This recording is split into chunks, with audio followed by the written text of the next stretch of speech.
Alright, check this out. Here we have the Electronics Matrix RP-17 with the Ryzen 7 4800H and the RTX 2060 with a base 90 watt, 110 watt Electro Boost. I already talked about Electro Boost in its own video. Check that one out in this playlist. The display is 144Hz Full HD. Now this video will demonstrate performance expectations for Cyberpunk 2077, going over several different settings to see where we're bottlenecked.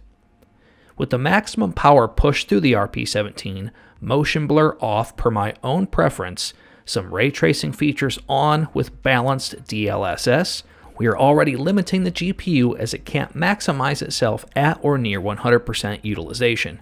DLSS essentially lowers the native resolution, then upscales it. This is very taxing on the CPU and the result is less than ideal. With ray tracing and DLSS disabled, we get the sharpest image while simultaneously maximizing GPU utilization. This seems to be the best case for this hardware configuration for this title, but I still need to show you a few more scenarios.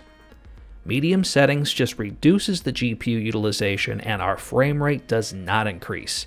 A GPU that's not fully saturated will have cooler temps because it's not fully utilized, while also showing its user higher clock speed.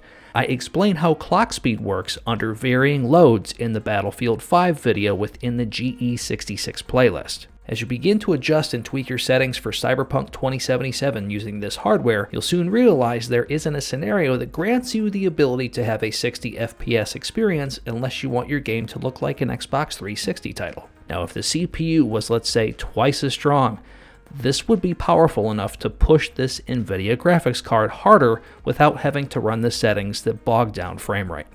CPU IPC, or instructions per cycle, has not moved along at the same pace graphics cards have over the last 10 years. Look, cores are great, but I will happily take 6 cores that are twice as fast right now, and unfortunately, that does not exist.